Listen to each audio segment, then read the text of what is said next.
prestasi yang memang terjadi harus prestasi. Tidak khusus ada bahwa itu adalah kemajuan kota gitu ya, pasti ada yang melakukan itu. Jadi bisa loh kita cari, Mbak.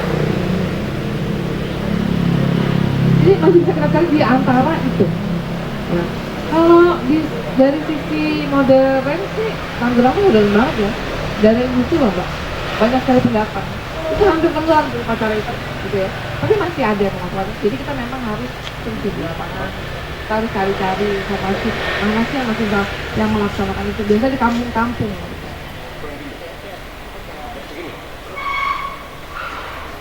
Mungkin ada teman-teman yang sudah mulai bertanya, tentu saja materinya masih banyak kan? Ada tadi, silakan. Oh, ya. Langsung aja. Langsung aja. Kita tadi nanti bahas. Karena juga izin nanti pamit mau zoom, quick question aja.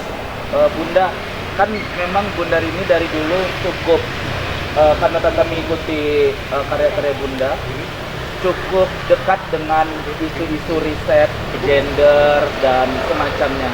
Nah, yang jadi menarik sebenarnya tadi Bunda kan cerita bagaimana metode pengumpulan data ketika masuk ke kampung-kampung seperti wawancara dan semacamnya. Sebenarnya ini cukup dekat dengan pertanyaan terakhir. Bagaimana nasib kita-kita yang jauh dari hiruk pikuk kebudayaan yang akar rumput itu gitu. Tapi pertanyaan lanjutannya adalah, apa nasib kita orang kota yang datang misalnya besok ke Ngadas 1-2 hari, terus tentu lagi-lagi bicara jam terbang, tapi data kita kan mungkin bisa sangat terbatas, dan juga pengumpulan data yang Bunda lakukan untuk menghasilkan buku itu tentu sangat berbeda pendekatannya kan. Ini mungkin karena kita juga di antropologi kita harus 1 bulan 2 bulan mengumpulkan data. Bagaimana caranya kita bisa mendapatkan data yang paling tidak cukup untuk satu puisi dengan durasi riset yang tidak lama seperti itu. Baik, tantangannya itu ya Mbak. Oke, saya menulis 3 buku dengan tema Cina Benteng. Itu memerlukan waktu 7 tahun. Lama sekali, sebetulnya salah satunya ini buku yang keempat ya. Karena Cina Benteng khusus itu memerlukan waktu yang lama banget. Makanya saya bilang tadi kemarin, kenapa kita nggak konsentrasi di Ngadas aja sih gitu.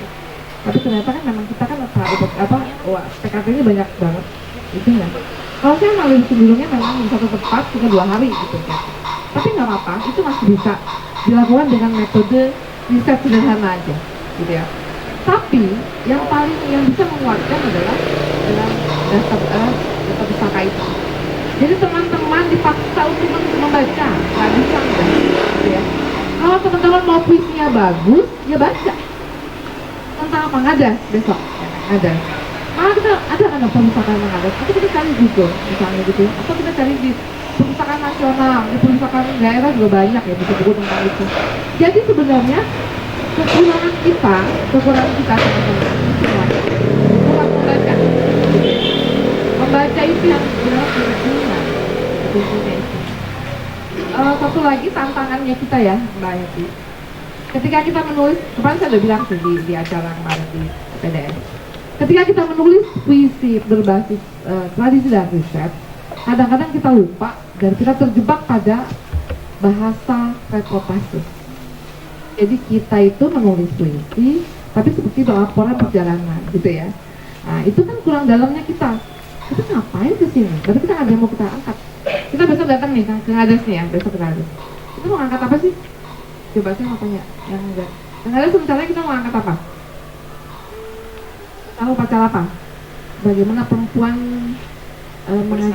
bersarung gitu ya, api sarung ya. Di situ aja kita dalamin itu aja kita bisa jadi banyak puisi gitu, banyak sekali. Filosofinya dalam banget gitu. Ini yang saya bilang bahwa ketika teman-teman bilang saya bingung mau nulis apa gitu ya, maka kita belum bisa mendalami, oh ya kita ini mau apa ya gitu ya.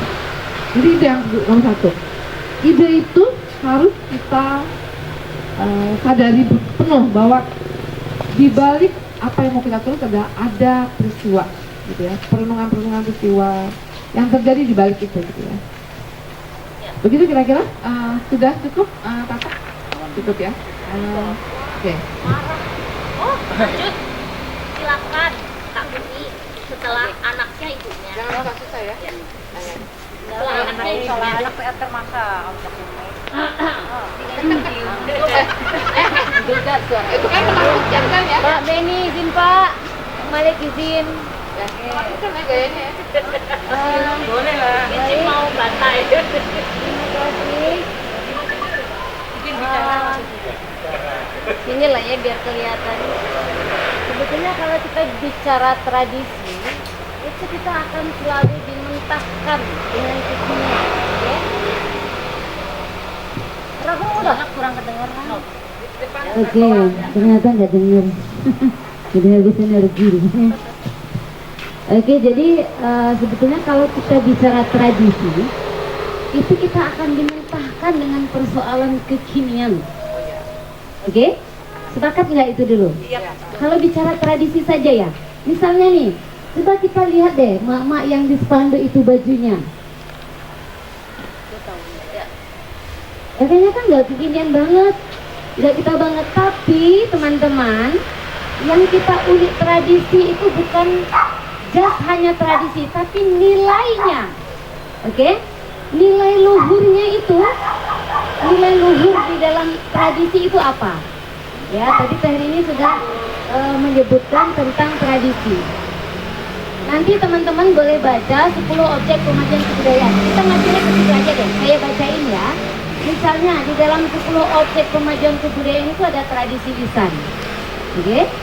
Tradisi lisan itu nggak ada lagi orang sekarang liburin anak kalau di kota. Pasti dihidupkan musik Ayu Ting Ting deh kayaknya. Ayunannya pun sudah bisa bergoyang sendiri pakai remote. Terus ditinggal HP-nya, terus dia masak atau ngapain, atau dia main HP sendiri. Itu kita nggak bisa enggak. Itu adalah zaman sekarang. Bisa nggak bisa memang begitu ya kan? Tapi nilainya di dalam tradisi lisan itu, misalnya kayak batimang itu, kalau kita kemudian menulis batimangnya, itu bukan batimangnya itu juga yang harus kita bawa ke kota gitu. Tapi nilainya, apa nilai di balik batimang itu? Isinya itu apa? Mengapa harus batimang? Mengapa kalimatnya itu? Mengapa syairnya itu mengapanya? Mengapa dan bagaimana? Kalau di dunia jurnalistiknya itu banget gitu ya. Kalau kita nulis panjangnya, jadi bukan what, bukan when, ya kan, bukan who, bukan kapan, bukan di mana, bukan waktunya segala macam, tapi adalah why, how itu terjadi, bagaimana dia terjadi, itulah nilai. Itu misalnya kalau tradisi lisan. Kemudian ada adat istiadat. Adat istiadat sudah diceritakan Ferry. Ini kita yang berhubungan dengan perempuan ya, karena kita kan memang berbasis tradisi dan keperempuanan. Bayangkan tradisi lisan yang oleh emak-emak, ibu-ibu, kemudian adat istiadat, tadi ada nikah kawin lah, melahirkan lah, nyutoni, metani, itu sama kan, nyutoni dengan metani, sama ada ya? Oh beda, pokoknya itulah intinya. Terus ada permainan rakyat. Di dalam 10 OPK ini ada permainan rakyat. Mana permainan rakyat yang dulu dimainkan oleh kita perempuan, anak-anak perempuan? Main karet toh, main congkak toh, main apa lagi? Main pok-prok gitu. Kayak gitu, tapi misalnya kayak gitu ya. Sekarang nggak ada lagi orang main kayak gitu. Tapi nilainya itu apa? Nilai di balik itunya itu. Kenapa orang main yeye misalnya? Sampai bisa dia tinggi-tinggi, jadi saya bisa itu tinggi. Itu bisa tuh, gitu kan? Nah, misalnya ada nilai dari kesehatannya kah, keberaniannya kah, melatih mentalnya kah, kan itu ya, dan nilainya. Kemudian ada olahraga tradisional juga. Kemudian ada pengetahuan tradisional. Misalnya, kalau dulu numbuk padi itu pakai alu kan? Pakai lumpang itu ya Bu ya. Izin Bu, Ibu dari mana, belum ada kita sapa Ibu ini. Dari Malang. Selamat datang Bu. Buyar Bu. Terus misalnya itu ya, kayak pengetahuan tradisional, ada teknologi tradisional gitu. Lumpang itu bukan lumpangnya kita hadirkan sekarang, nggak akan masuk, nggak ada orang pakai lumpang. Tapi nilainya, sabarnya lo dulu mak kita numbuk padi, kueng, nampi, padinya dijemur, ditumbuk, ditampil lagi, nanti kalau ada dipungutin lagi itu gabahnya, ditumbuk lagi, barulah kita bisa makan. Di situ apa nilainya? Kesabaran, ketelatenan, kesungguhan. Coba, nilai itu yang kita ambil maksudnya, itulah nanti yang akan kita tulis perjuangan itu, nilai-nilai itu. Jadi kemudian ada seni yang berhubungan dengan perempuan. Nah, apa misalnya tari tenun, tari kecak kah, apa yang berhubungan, tari zapin atau apa misalnya berhubungan dengan perempuan, nilainya itu. Kemudian ada bahasa. Bahasa ini kan bahasa ibu. Jelas kemarin saya kasih materi waktu di peluncuran buku, tidak ada bahasa bapak. Yang ada itu bahasa ibu. Artinya perempuan lagi baliknya kan. Bahwa memang lahirnya itu dari kita perempuan. Anak mendengar suara pertama itu begitu, ya ibu kan, ibunya apa segala macam. Kemudian ada ritus. Ritus ini ya kayak tradisi ya, misalnya kayak semah kampung, semah rantau segala macam. Bagian-bagian perempuan nih, bagian ritus itu apa, nilainya bagaimana. Jadi why, mengapanya, dan how dan bagaimananya itu terjadi. Itu yang maksudnya jadi riset. Hari ini menambahkan banyak kali ini pidato kalah narasumber, nggak lupa aku. Nggak jadi pertanyaan. Enggak, jadi ini kan pernyataan aja. Nyata. Kan kita sharing ya, sharing. Nanti teman-teman juga boleh sharing, punya pengalaman opo gitu misalnya. Kita sharing nih, sama-sama belajar. Saya pun belajar, kita semua belajar. Kemudian riset menulis puisi itu tidak sama dengan riset untuk brain. Tidak sama toh? Tidak sama riset untuk kepentingan akademisi, tidak sama. Tidak sama dengan riset ketika NGO melakukan kajian di lapangan, tidak sama. Riset dengan wartawan investigasi tidak sama. Riset kita sebagai penyair itu pakai hati dan rasa itu. Enggak. Mainkan hati dan rasa. Kalau kita melihat sekarang kok masih ada orang numbuk atau segala macam, misalnya kita nggak lihat lagi, tapi nampak bendanya lama. Kan kita jadi terbayang, mas kita dulu yang sabar, yang teguh. Apakah sekarang aku menjadi sosok yang sabar, yang teguh, ataukah aku menjadi sosok yang rela lakiku dibunuh hanya karena kan Ahok menginginkan aku, katakan Dedes kira-kira begitu ya. Kita berada di kampungnya ya, kita berada di kampungnya Ken Dedes. Mungkin nanti kesejarahan, sejarah juga bisa kita menjadi bagian dari yang 10 objek tentang peran-peran perempuan di masanya gitu. Jadi tidak sama, kan kita pakai rasa dan hati itu nggak akan sama. Itu saja sih tambahannya. Terima kasih. Saya boleh ngambil sedikit ya. Saya tambahan sedikit dari Kuning, sebenarnya saya sama aja sama Kuning ya, bahwa sebenarnya ketika kita menulis puisi sekarang adalah puisi itu ketika kita bisa menulis tentang perenungan peristiwa. Sekali lagi saya ulang, bahwa misalnya ada perenungan peristiwa apa yang terjadi di balik lumpang tadi gitu ya, ada sebuah peristiwa tentang seorang ibu yang menumbuk padi lewat lumpang, itu adalah perenungan peristiwa. Kemudian satu lagi bahwa perempuan selalu bicara tentang cinta dan keteguhan dirinya, bahwa buat perempuan yang kuat. Tapi sekarang kita bicara perempuan juga bisa bicara tentang mitos-mitos, tentang kearifan lokal, tentang mitos-mitos budaya gitu ya, tanah kelahiran yang puitis itu gitu ya, dan lain sebagainya. Jadi itu yang saya harapkan, bahwa sebenarnya dengan perjalanan kita, PKT ini kita bisa menuliskan itu. Ada warna lain dari visi-visi kita. Jadi jangan lupa ada catatan-catatan kecil tersurat di dalam handphone atau kertas, catatan-catatan kecil yang akan kita tulis sama supaya nanti tulisan kita lebih berisi gitu ya, yang masuk gitu. Oke, terima kasih. Oke, aduh. Sebenarnya kalau Teh Kuni tadi apa sekalian menjadi pembicara juga bagus ya. Tapi hari ini jadi enteng dong. Ya, kita saling melengkapi ya. Mungkin ada Kak dari KIS mau pertanyaan atau pernyataan? Oh ya. Tapi boleh ya saya ini lanjutkan dulu karena terkait dengan PKT tadi. Kak Rini, PKT sekarang ini kan sudah sampai yang kelima ya, luar biasa loh itu. Karena agenda yang tahun ini kita lakukan itu jarang sekali mungkin yang secara kontinu gitu. Kemungkinan atau pastilah kita akan menggelar PKT rutin setiap tahun gitu. Nah, saya ingin sedikit kilas balik sejak PKT yang pertama, tolong ceritakan gitu. Jadi apa saja yang sudah dilakukan oleh teman-teman PPI ini dengan PKT, terus kemudian temanya apa, kemudian menghasilkan apa. Saya kira itu juga ada sedikit gambaran antara materi ini. Bagaimana menulisnya?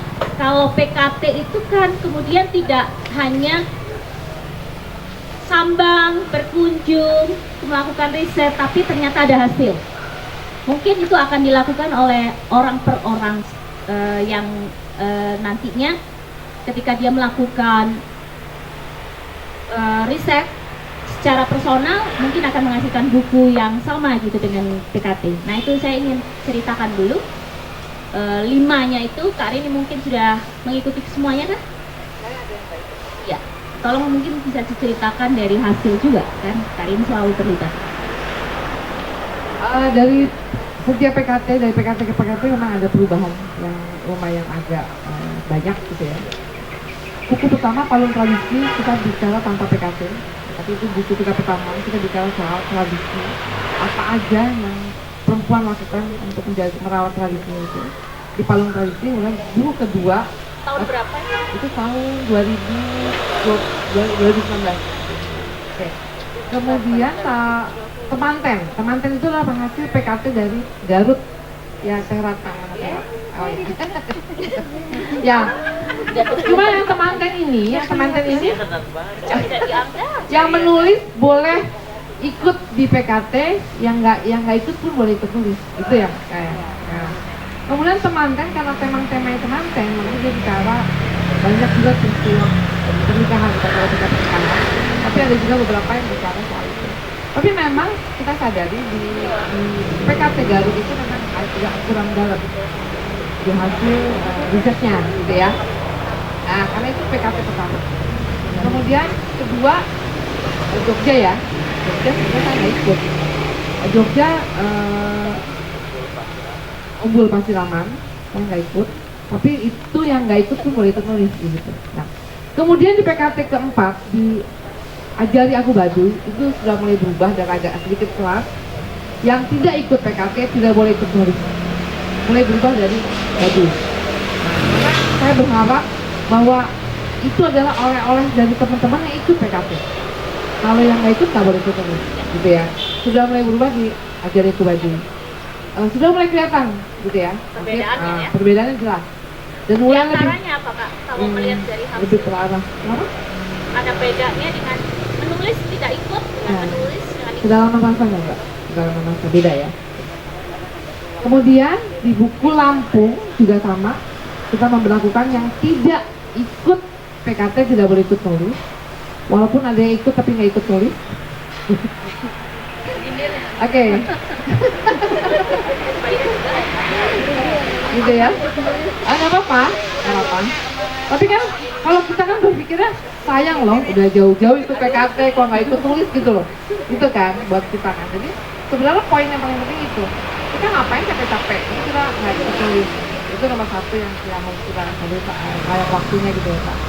Jadi ada perubahan-perubahan perjalanan dari awal sampai PKT yang keempat, kemudian insya Allah yang kelima ini kita menjadi jauh lebih baik karena makanya kenapa ada workshop ini gitu ya, karena saya di kita perlu ceritakan nggak ya, bukan nggak usah ya, yang Lampung kemarin nggak usah. Nggak, maksudnya si Lampung banyak kelasnya banyak yang nggak lolosnya. Oke. Oh iya oke. Udah itu aja.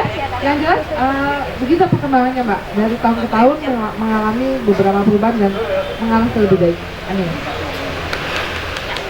Nah, ini kan masih calon, kita akan sudah melakukan riset lah ya. Mungkin bisa dimulai sebenarnya sudah datang ya. Di rumah Mbak Ira itu bisa jadi riset juga ya sebenarnya, sudah dimulai kan ya. Nah, ada nggak tips yang real gitu nanti kita menghadapi, mungkin Kak Rini juga belum pernah kan ke Ngadas, ke Tumpang juga ya, belum? Oh sudah ya. Maksud saya, apa yang harus nanti kita lakukan beberapa mungkin teman-teman ada yang baru pertama ikut PKT, pertama ya. Tentu ini nanti juga akan bisa jadi acuan gitu. PPI mungkin secara tidak langsung tidak menggariskan harus begini gitu kan ya. Mungkin teman-teman sudah pasti bisalah tahu caranya gitu. Atau mungkin dari Kak Rini sendiri. Jadi kita bisa mencontoh cara Kak Rini. Andai kita datang itu kita ngapain? Kayak kita ngomong ngapain juga nih. Tapi saya kira itu perlu dibagi lah sehingga semakin mantap. Artinya kan nanti kita akan menghasilkan buku yang mantap pula kalau risetnya juga benar. Saya kira gitu ya. Bagi dong Kak Rin. Pengertiannya tadi riset sederhana ya, riset sederhana bukan riset soal akademis gitu ya. Ketika saya datang pertama saya tanya justru kosa-kosa kata yang ada di daerah itu. Satu ya, buat saya itu adalah diksi yang kuat. Diksi kuat itu dari situ, itu rahasia saya. Saya capek gitu ya. Misalnya waktu ke Lampung kemarin saya nulis apa sih uang logik misalnya gitu, ternyata ada filosofi dalam di balik itu dan sebagainya. Jadi ada kosakata yang kita kumpulkan dicatat dalam satu buku kecil. Saya pakai buku kecil kemana-mana saya bawa itu masih tradisional ya Bu. Saya pakai buku kecil, nggak pakai handphone jadi buku kecil. Ada bedanya kayak tulis itu kan Beda ya. Karena sekarang ini kan negara maju ini orang kembali menulis dengan tangan, membaca buku. Mudah-mudahan Indonesia tidak hilang itu, kita masih menulis tangan dan membaca buku. Kemudian yang saya lakukan ya, ketika pertama datang ya, saya ngobrol-ngobrol, tapi saya nggak mau sambil saya nyatet. Kalau ngobrol-ngobrol, nah ingatan saya harus kuat. Kita ngobrol sama orang, saya nggak mau bawa catatan. Kalau ketika kita ngobrol sama orang, sebenarnya kita bawa catatan, kayak itu, kayak wawancara dong yang jadi kelihatan. Jadi saya nggak mau kelihatan, saya nggak pernah bawa catatan. Saya simpan. Jadi ingatan saya kuat banget, simpan di kepala. Begitu selesai saya catat yang penting. Kemudian apa yang terjadi setelah itu? Saya catat ulang, saya cari perpustakaan. Biasanya saya itu memperkuat tulisan saya. Perpustakaan apa mungkin saya cari di perpustakaan sekarang ada online ya. Perpustakaan bisa cari buku di sana. Mencari data-data tentang apa. Kalau saya pernah ke Tumpang puluhan tahun yang lalu karena saya suka naik gunung. Kalau saya ke Semeru saya suka mampir. Itu aja. Jadi sebenarnya saya kembali ke Tumpang dan lain sebagainya adalah perjalanan kenangan buat saya. Ketika saya dulu bolak-balik sana buat naik Semeru. Itu aja.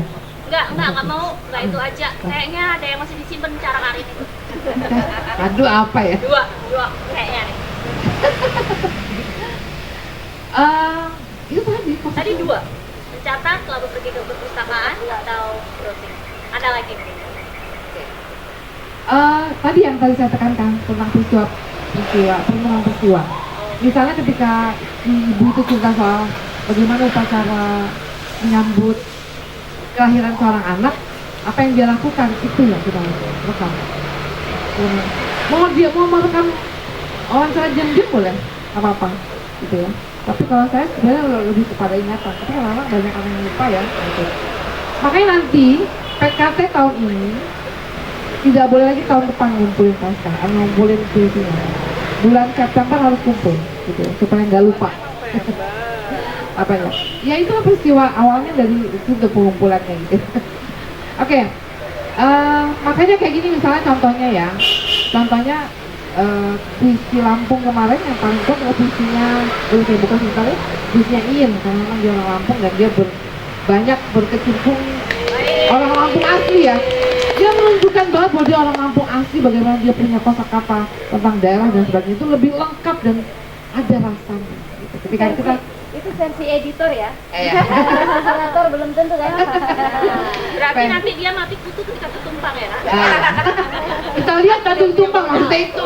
Maksudnya saya mau ngomong gitu. Kita lihat nanti Tumpang bagaimana dengan kayak itu maksud saya. Tantangan. Apakah dia bisa punya rasa yang sama? Iya. Nah itu kan tantangan buat kita semuanya. Jadi tapi kalau kita merasa bahwa inilah tanah kita, ini adalah kampung kita, saya rasa kita bisa melakukan itu karena saya juga menemukan puisi-puisi yang kuat dari Rista Surya. Dia kuat sekali puisinya di puisi Lampung kemarin.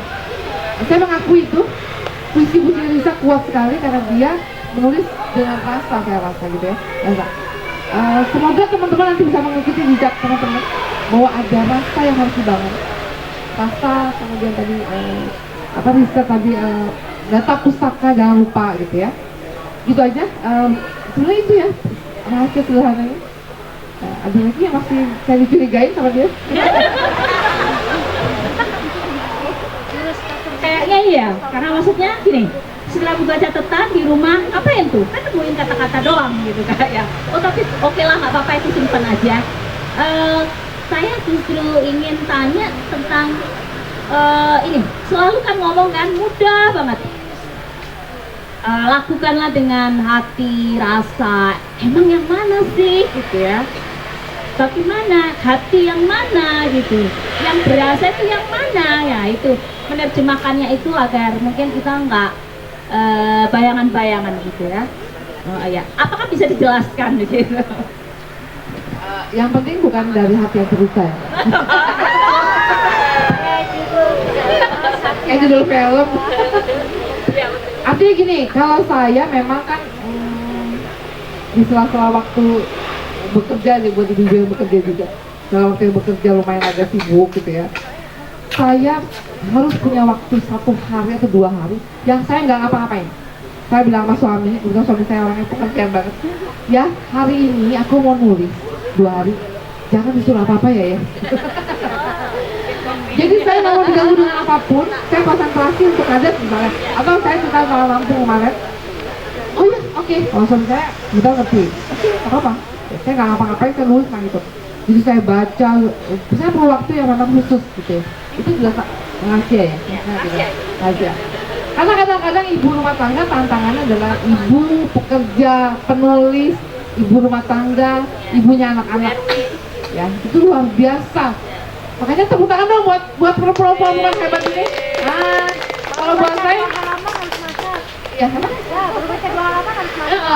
Misalnya kalau suaminya rewel misalnya gitu ya, Bu masak dulu gitu ya. Nah, makanya saya kerjasama dengan suami.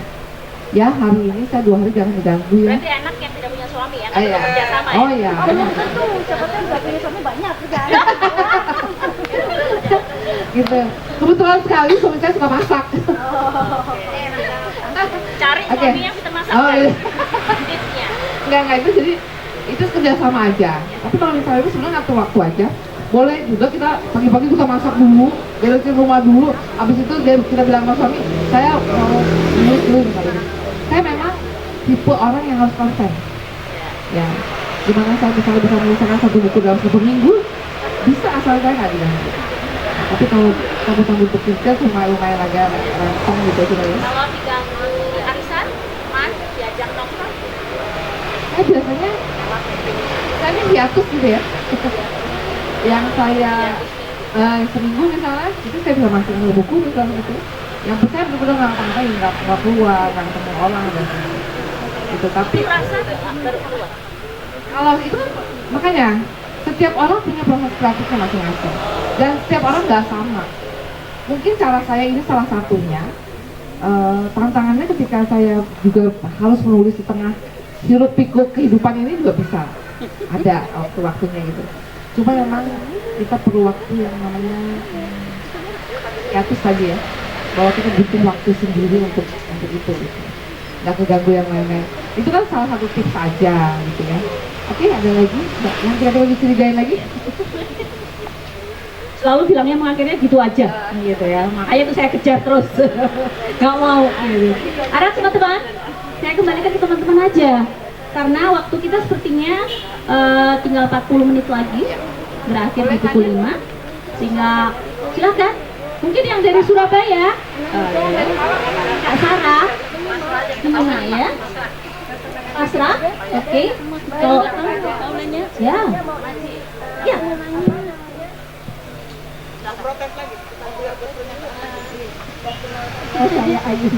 Ayu Yulia Johan. Tadi saya sudah mendengarkan penjelasan dari Mbak Yuni dan sudah dengarkan juga penjelasan dari Kak Kuni. dan sejauh ini saya paham. Tidak, karena apa yang ditulis di sini nih udah ya, udah menjelaskan semuanya, dan apa yang tadi disampaikan tips-tipsnya juga saya sudah ini. Sekarang ini karena ada penulis yang dikatakan kuat, saya pengen pengen tahu dari mereka. Misalnya dari siapa? Bagus tulisnya Iin. Dari Lisa saya pengen dengar dari Iin gimana tipsnya supaya kami yang tak tahu ini jadi tahu gitu loh. Kalau Iin itu kan memang orang Lampung. Maka puisinya kuat banget. Jangan dari ini yang ngomong, orang yang ngomong. Tahu. Tantangannya kan mungkin Risa dulu kan. Karena Risa orang Lampung. Ya. Ya kita berbagilah pengalamannya kan ya, jadi supaya kita Jangan di situ. Iin. Oh dia nyanyi. Karisa. Oke, Karisa, sini. Nggak salah kan ya? Hai, udah makin. Karena dia kan bukan orang Lampung. Assalamualaikum warahmatullahi wabarakatuh.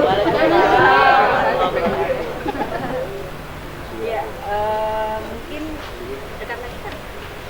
Apa namanya? Ya, menulis itu bagi saya, apalagi kalau sudah berkumpulkan itu langsung saya itu menempatkan diri saya menjadi jarak anak-anak dan kemudian ya jadi kita menyatu dulu jiwa kita sama negeri itu gitu, baru bisa menulis dengan total. Nah, gimana caranya? Iya, mencintai laki-laki yang bisa. Apa yang dilakukan? Apa yang dilakukan? Pacaran, malang nih sekarang. Enggak. Jadi Misalnya iya, setidaknya kalau saya itu kan gini ya, prinsip saya ketika saya minum air di situ, saya bersujud di situ, itulah darah tumpah darah saya saat itu. Izin, berizin dulu, Bismillah, berizinlah di situ. Itu menyatukan jiwa ya. Menyatukan jiwa kita dengan tanah yang ada di sana. Terus kemudian ketika bertanya pada datu-datu yang ketika kita di tulang balong itu, kan ada nama-nama itu yang berkenaan dengan nama-nama Jawa Timur, Banyuwangi terutama ya. Kalau saya ini dari Banyuwangi itu kan negeri Belambangan. Di sana itu ada nama-nama seperti Menak-menak gitu ya, Putri Menak apa, Prabu Menak apa. Tadi Banyuwangi itu ada. Terus saya tanya, kaitannya apa dengan Banyuwangi? Ternyata darah keturunan sana itu ternyata mengalir juga darah keturunan dari Belambangan. Semakinlah saya penasaran. Akhirnya saya terus kulik terus ini sejarahnya ini kemana nih? Ini darah keturunan ini dari mana gitu. Nah itu dia di situ. Nah disitulah semakin menyatu gitu. Proses belajar di situ sehingga saya semakin kuat, berarti ini cuma centang darah saya di sini juga ada di sini gitu. Sehingga lahirlah beberapa fungsi. Pulang ke kampung. Betul pulang ke kampung. Ya, informasi juga diksi-diksinya Mbak Risa ini kuat banget ya di puisi Lampung itu. Oke? Ya, baik, Nah, baik. sekarang Mbak Iin, karena dia orang Lampung. Ayo. Orang Lampung nih. Yang belum tidur bangun. Tanggung jawab sana. Tanggung jawab, Mbak Iin. Puisi kamu keren kali. Aku ambil dompet dan lagi.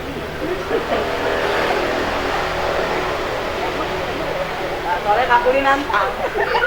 Ya. Ayo, udah. Tanggung Ya, jawab. cek. Udah, nyanyi.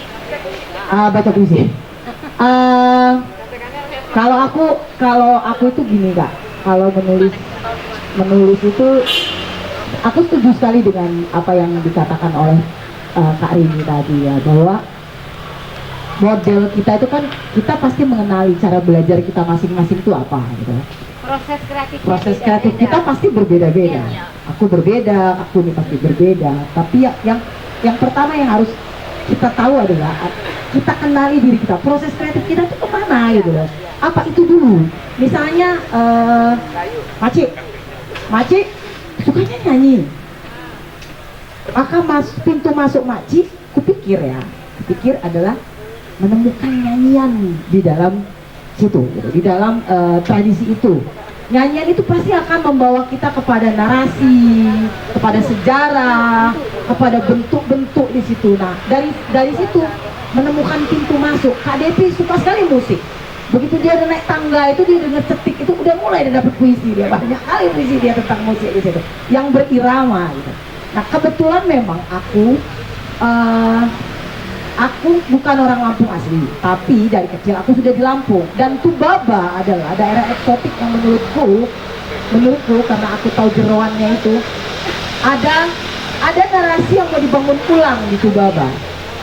Ada narasi yang mau dibangun ulang. Nah, sebagai orang yang melihat itu, aku tentu memasukkan diriku untuk bertanya kembali, mempertanyakan kembali narasinya itu sama nggak sih dengan apa yang dulunya ada gitu di Tubaba sendiri. Bagaimana Uluan Nuhi itu kemudian menjadi Uluan Nuhi itu menjadi rumah kampung halaman dari orang-orang yang akan berkembang luas di Lampung. Kemudian aku mencari narasi lama tentang bagaimana orang di dataran, orang tinggi ya, yang dikatakan Mas John itu orang tinggi, orang pertengahan, harus ada kemudian orang yang mengambil masyarakat bawah itu untuk naik ke tingkat spiritualitas dan lain-lain itu. Caranya seperti itu. Terus karena aku ingatannya agak pendek, tidak seperti Kak Rini, aku merekam. Jadi sepanjangan John bicara itu pasti kurekam. Sepanjangan ibu yang ada di desa Gedung Ratu itu bicara, dia bernyanyi, dia apa, itu kurekam. Aku mengosongkan folder fotoku. Jadi harus itu yang menurutku seperti itu. Dan iya, kemudian kayak Lasengok, aku sempat, aku tuh pingin sekali ke Lasengok kemarin itu, melihat batu-batu yang membentuk sabuk Orion, tentang tentang bagaimana menemukan musim tanam, musim apa dan lain-lain, musim ikan dan lain-lain itu. Masyarakat Tubaba menggunakan itu zaman dahulunya, melihat sabuk Orion membentang sekian derajat, kemudian ada pedangnya namanya apa dan lain-lain. Itu pengen sekali kulihat, aku pengen ngerasain batu itu kayak mana tuh. Tapi kan kita nggak bisa ke situ kemarin karena banjir. Jadi terpaksa lah itu harus kucari lewat riset lain gitu, daftar pustaka lain. Makanya dapatlah itu Lasengok di situ, dan teman-teman udah ada karena kawan-kawan mungkin tidak merekam omongan John. Itu dulu. Ada lagi yang menulis sabuk tentang Lasengok, mungkin ada lagi gitu ya. Ada Karisa. Nah, mungkin Karisa juga mendengarkan tentang John ngomong itu, makanya itu dapat gitu, momennya dapat. Dan aku juga orang yang impresif gitu ya, kalau ngelihat oh ini gue harus dapat gambarnya nih, kalau enggak nggak dapet di sininya gitu. Makanya ketika Tengger ini sesuatu yang sangat asing, Tengger ya Pak? Tengger apa Tengger? Tengger ini sesuatu yang sangat asing, selayaknya kita mau perang, janganlah tidak bawa itu yang namanya senjata. Maka kumpulkanlah dulu apa sih dan bagaimana sih masyarakat Tengger itu hidup, bla bla bla dan lain-lain. Temanya mau jadi apa? Nanti jangan pikiri dulu. Pokoknya kita tahu dulu ritualnya seperti apa, ritusnya bagaimana, terus apa yang terjadi di Tengger waktu kan kita tahu kalau Tengger itu agama mungkin menjadi hanya sebatas karena mereka harus ber-KTP gitu ya. Ber-KTP agamanya 5 agama yang diakui jenisnya. Tapi ritual yang mereka lakukan, semua tradisi yang mereka lakukan itu tidak berbatas pada agama. Kawan-kawan Tengger itu semuanya melakukan penghormatan terhadap alam luar biasa. Itu menurutku bisa jadi bahan tulisan yang luar biasa dan banyak sekali. Gitu sih Kak. Oke, terima kasih.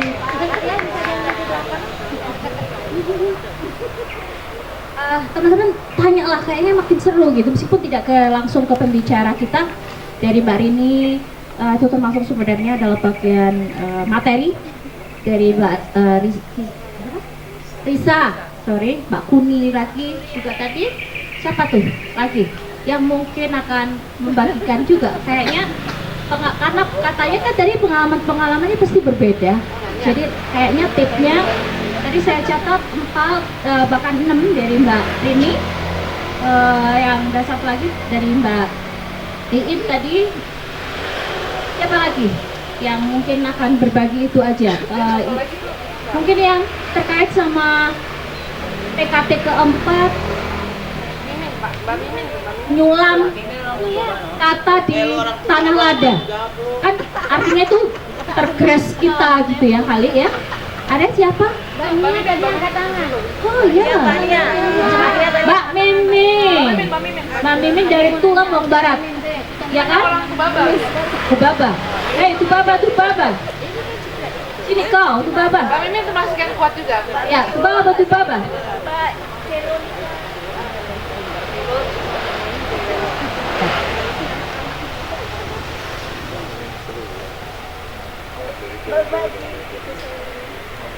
Ya, karena kan ketika menggali masing-masing yang terlibat dalam buku PKT itu ternyata akan menemukan tip yang lain. Nah ini sekarang Mbak Iin, Mbak Mimin pasti berbeda. Gitu. Silakan Mbak.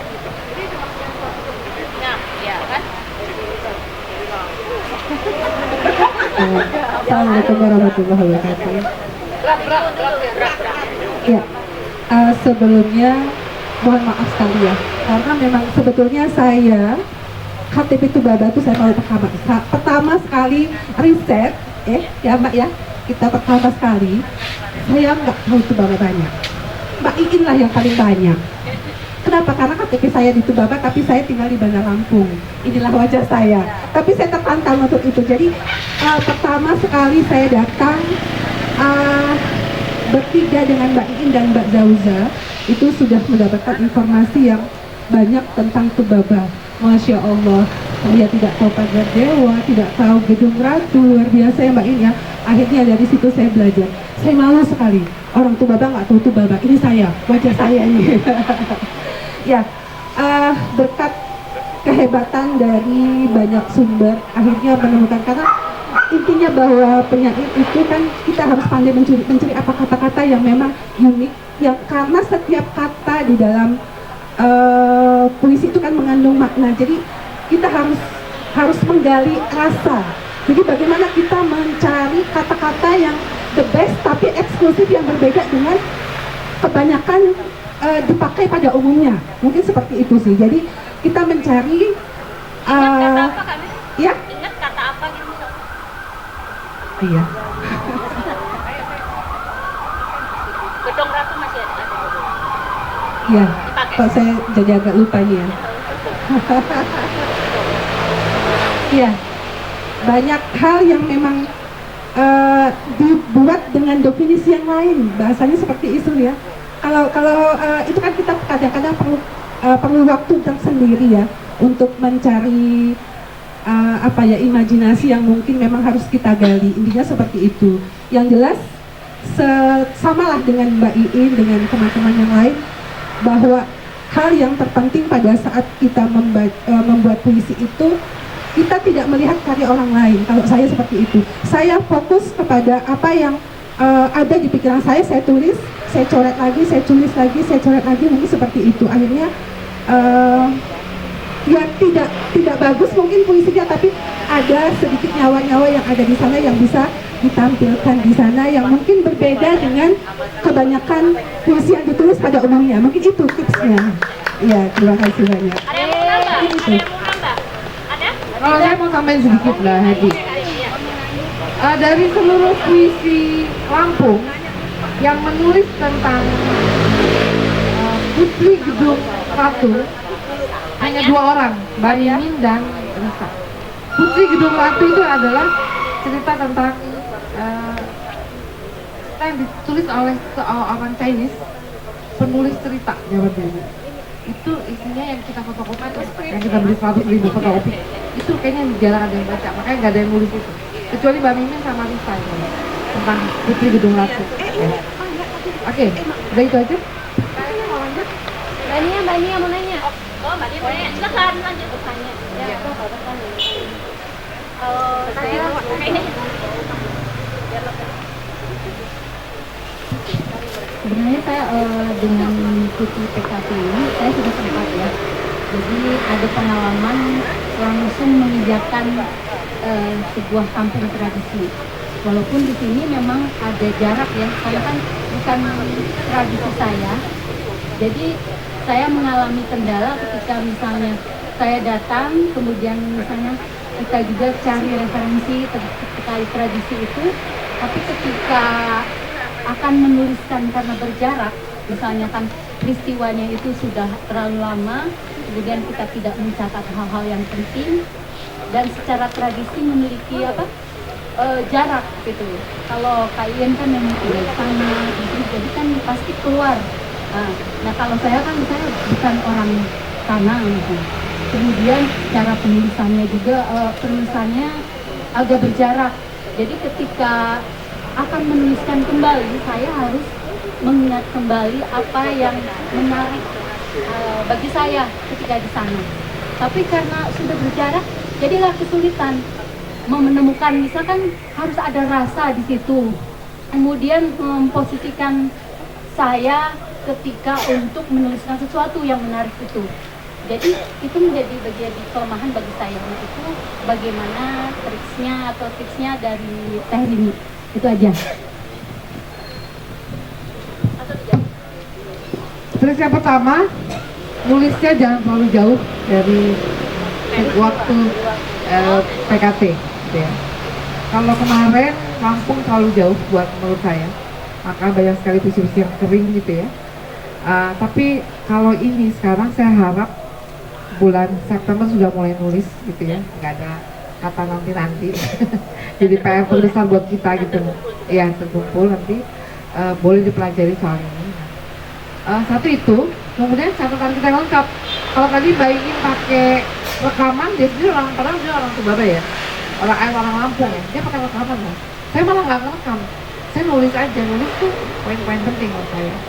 Nanti saya pendalaman materinya ada di data pustaka. Saya cari buku yang mendukung itu. Itu penting banget, Tania. Mungkin di Braille juga banyak ya buku-buku yang mendukung itu perpustakaan. Karena tanpa membaca data pustaka kita juga akan kehilangan data gitu ya, kehilangan data. Gak cukup dengan catatan yang kita punya. Tapi saya senang banget mencari diksi-diksi kekuatan kata-kata dari bahasa daerah yang kita temukan. Makanya saya punya catatan kecil tadi. Itu salah satu cara aja, karena saya yakin setiap orang pasti punya caranya masing-masing dalam proses kreatif gitu ya. Itu Tanya, kira-kira bisa diikuti atau punya cara lain, nanti Tanya bisa diikuti. Kalau itu saya bisa mengikuti, cuma kadang-kadang gini, karena tidak merasakan kalau Mbak Isa tadi dia langsung menempatkan diri bagaimana saya ketika ada di situ harus jadi itu. Nah kan setiap orang berbeda-beda gitu. Triknya untuk formula itu berjarak untuk memberi rasa dan menempatkan kita ketika melihat hal itu yang menarik bagi saya. Jadi ketika membuat puisi dengan kata-kata itu tidak umum gitu. Kan jadi ini artinya diksi ya, Tanya ya. Terus rasanya lebih ada ininya gitu. Cuma satu loh, ketika kita mau cari diksi yang kuat, majas yang bagus dan sebagainya, satu-satunya rahasia adalah sering membaca puisi karya orang lain. Ketika nanti kita punya antologi puisi, kebanyakan orang yang dia baca hanya puisinya sendiri. Dia lupa tuh membaca puisi yang lain. Padahal sebenarnya ketika kita membaca karya puisi yang lain itu adalah proses belajar tadi. Misalnya tadi seperti tadi, saya sarankan baca puisinya misalnya Merisa atau ini atau Mbak Mimi atau ini dan sebagainya. Itu sebenarnya proses belajar dari situ. Bagaimana cara dia mendapatkan diksi itu. Makanya tadi saya bilang salah satu caranya adalah ketika kita menemukan kata-kata berbahasa daerah tadi, ya apa sih namanya istilah-istilah dalam bahasa daerah itu apa? Itu sebenarnya diksi yang kuat kalau kita mau menulis tradisi. Itu ya kira-kira ya. Ya, terkait sama diksi ini mungkin pertanyaan saya sendiri, Kak Rini. Kita kan menulis dalam bahasa Indonesia, terutama ya puisi-puisi itu.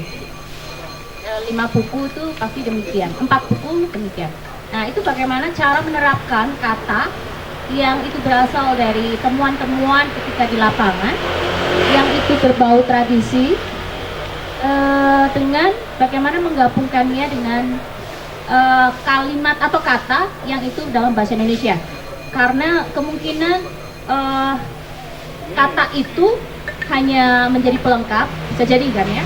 Kemudian sekadar berbeda atau justru yang menguatkan. Nah ini bagaimana caranya gitu menggabungkan atau seberapa karena kita kadang untuk menghadirkan puisi yang berbasis tradisi itu kendalanya juga bagaimana ketika puisi itu dibaca oleh orang lain. Kita menulisnya paham karena melakukannya dengan sendiri dari hasil riset sendiri, tapi bagaimana menghadapi pembaca itu sendiri. Mungkin itu menjadi problem atau ada hal lain yang bisa kita abaikan. Sebenarnya kalau untuk istilah-istilah bahasa daerah kita bisa pakai kata bantu di bawah keterangannya. Karena saya nulis seperti ini. Upacara Ciotao. Kata ibu, tubuhku harum. Sejak sanjit pemanah langit. Sejak kita larung doa panjang di meja sampai dan konten. Ini bukan orang Cina datang. Tapi saya bisa berbicara tentang meja sampai, meja abu, sanji, upacara lamaran dan sebagainya. Itu kan istilah-istilah kosakata dalam bahasa daerah. Tapi ketika kita dicampur dengan bahasa Indonesia, menjelaskan oh ya, meja sampai itu ya, gitu ya.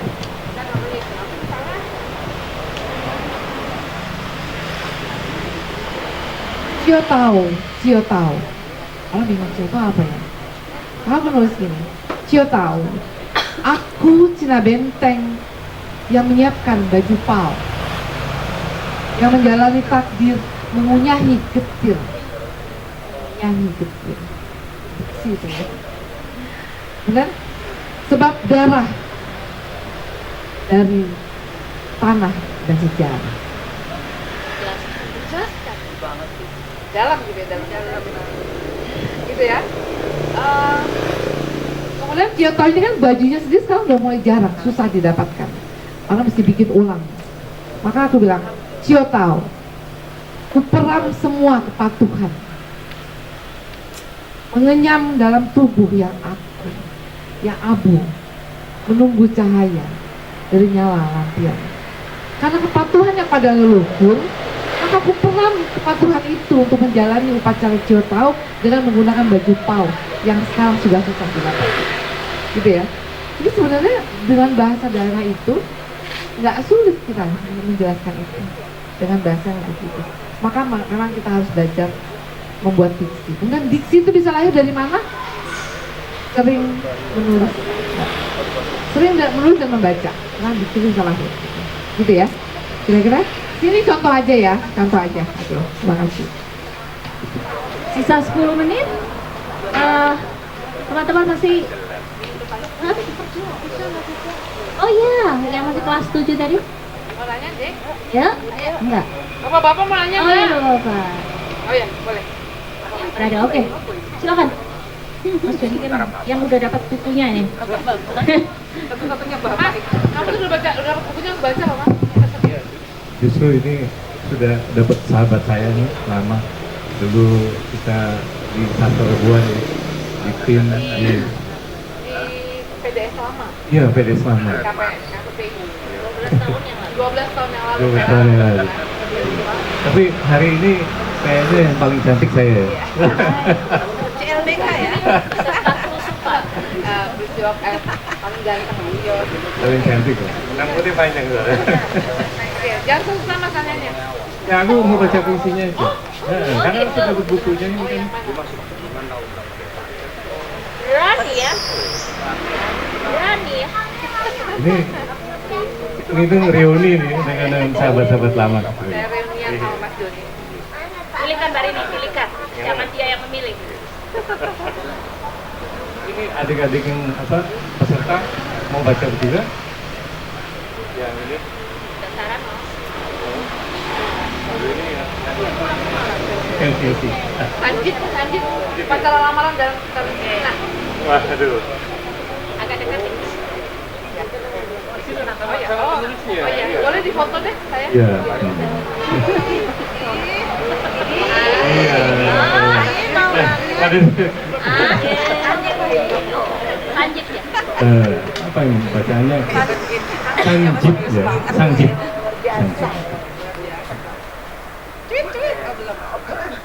Nyalimu lebih api, meminangku dengan wanita, membawa pesan naga tentang kebaikan dari angka-angka genap yang teramat 8, 12, 16.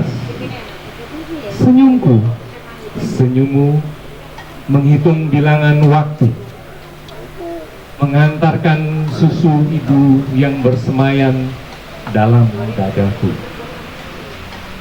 Baju-baju kita merah bersulam benang emas.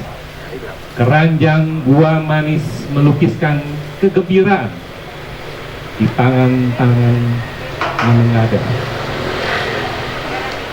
Dua pasang lilin merah bergambar naga dan burung hong diikat dengan pita merah, jadi simbol cahaya perang, doa selamat dan penangkal duka.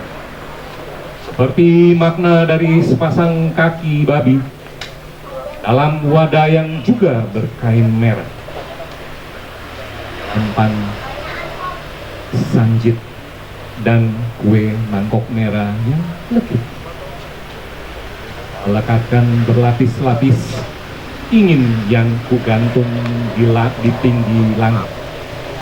Dari mimpi anak-anak yang akan lahir dari rahimku, tubuhku berbalut kipau. Sambil kita renggup sepasang botol anggur merah, kita nantikan dengan teguh. Dan hari ini aku masih di ruang pingit, gigil, tulang belulang, orang sakit dalam nampan-nampan merah yang ku ambil sebagai Tangerang, April 2021. Ini buku sahabatku Rini dan teman-teman dulu di Jakarta reuni gitu ya. Oke, terima kasih. Nah, ini aku dapat bukunya nih soalnya, tangan langsung. Oke, jadi kebayang itu saya menuliskan itu, saya wawancara dengan calon pengantin perempuannya, gitu ya. Ketika dia merayakan, saya bukan wawancara itu, tapi saya datang ke itu, sudah saya wawancara dengan calon pengantin. Bagaimana mereka merayakan atau mengadakan upacara lamaran. Saya rasa di setiap daerah ada upacara adat itu ya. Oke, gitu aja, Mbak Hati. Aduh, tadi sayang ya kita ada 30 menit waktu terlewat. Kayaknya kalau bisa mundur gitu 30 tadi itu kita ambil gitu untuk masih bicara gitu ya. Tapi alhamdulillah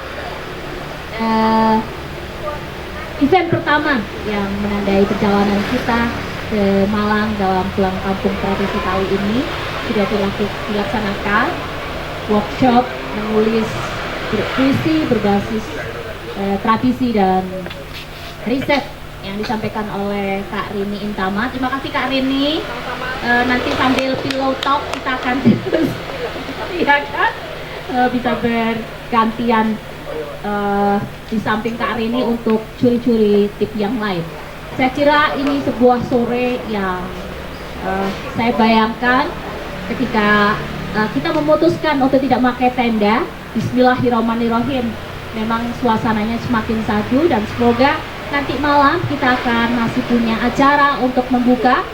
Tapi kita sebenarnya sudah membuka dengan perbincangan yang hangat di sebuah halaman yang saya kira mungkin kita tidak pernah mengira akan terjadi di Rumah Budaya Ratna. Dan satu puisi akan terlahir dari setiap orang di sini, ya Kak Rini ya.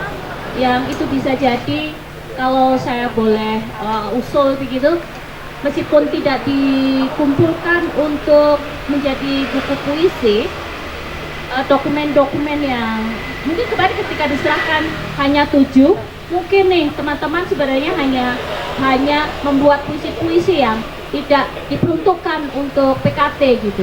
Tapi saya kira kan bisa disimpan sebenarnya ya.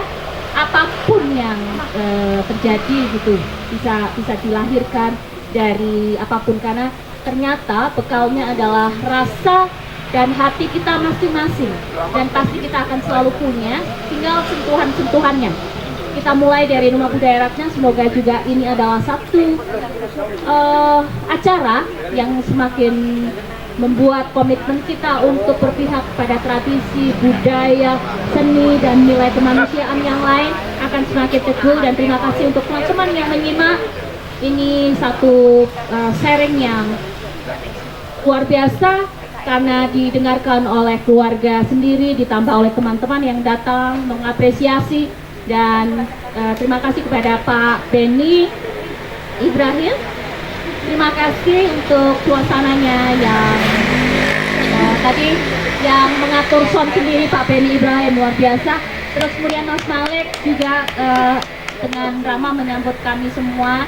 Semoga nanti malam kita akan semakin berbaur, bertaut hati, dan kita akan memulai, meskipun kemarin juga judulnya menyulam kata di Tanah Lada, mungkin kita mulai juga menyulam kata di Malang. Terima kasih atas perhatian teman-teman. Saya Happy Palestina Yunani. Semoga nanti kita akan bertemu dalam workshop yang lebih luar biasa lagi. Mungkin tidak di sini, tapi kita akan sebertaut ini. Wassalamualaikum warahmatullahi wabarakatuh. Bisa dimulai dengan membuat puisi suatu sore yang romantis. Ya, boleh ya, kita tulis ya.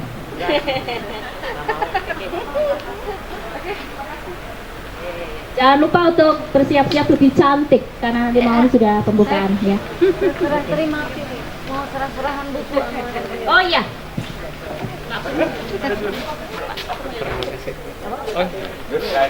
Pak Benny membawa sekitar 25 peserta yang adalah juga anggota penyair perempuan Indonesia. Silakan Kak Kuni sebagai ketua PPI. Oke, ternyata kita saling bertukar. Luar biasa.